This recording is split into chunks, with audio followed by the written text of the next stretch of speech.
Okay, this black thing is shock cord. Now this is if you've got no branches to pull down, okay, and you need some tension. Most people have shock cord on their packs. There it is, anchored there. Right back along here. Here's the trigger bar. There.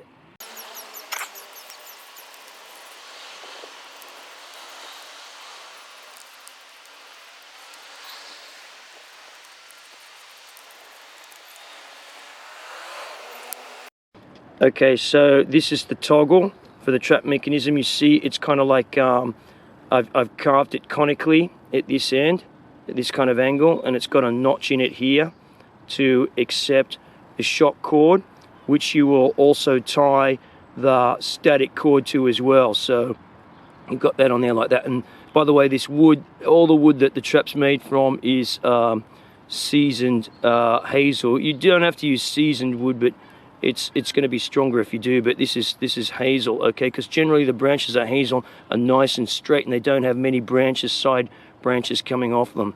So anything like that's pretty good. It's just less work to do. The most important part of the trap is the actual trigger, and this is carved in a wedge. You can see this here again too in hazel, in a thin wedge, and you've got one part of this. So there's a wedge here, and then you've got another wedge in here at the end, and one part here is longer than the other part down here, okay? And that's really important. You'll see that later in the trap, how that functions. So that's it there. And to complete this trap mechanism, we need up to 3 meters of shock cord. This is like 5mm thick shock cord, elastic cord. This is very strong stuff. Some people might call it bungee cord, okay? And that's going to be used to power the trap. So this is the main anchor post. That's why it's the thickest piece of wood there. It's got a big notch around the top up here like that on there to tie the shock cord to.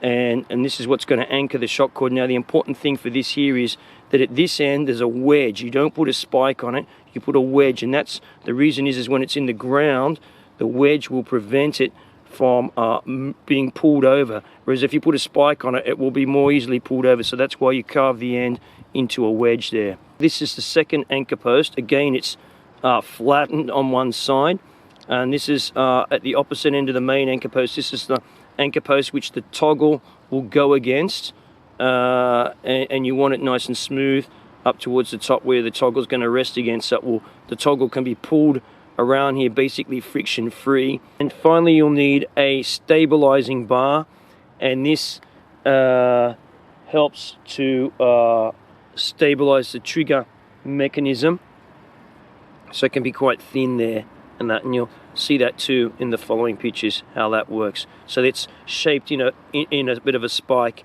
there like that. Okay, and the reason I don't use a wedge is because the spike, I can move this around a bit. It's easy to move around in the ground, and you want this one to move. This needs to be able to move freely in the system. Okay.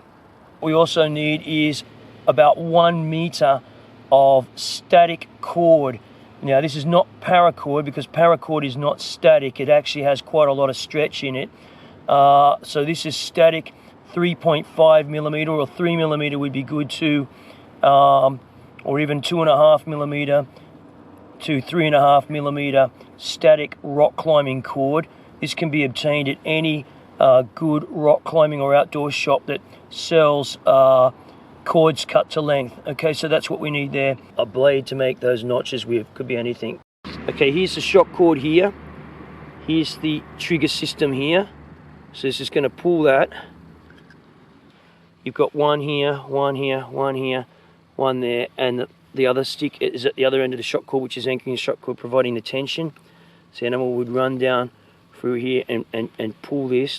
I need to adjust this here, hold on.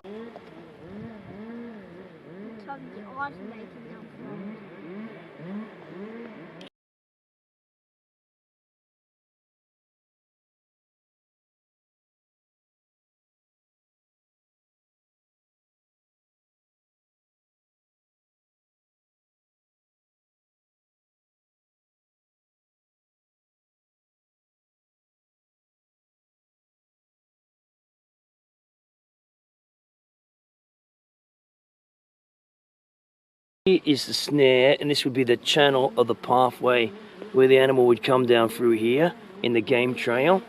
Okay, set that up in the game trail. And this actually, I've set this up like this, but this could be to the side. There's no reason why that can't be to the side. And all these sticks, you rub these sticks with the animal shit and in the dirt. Alright.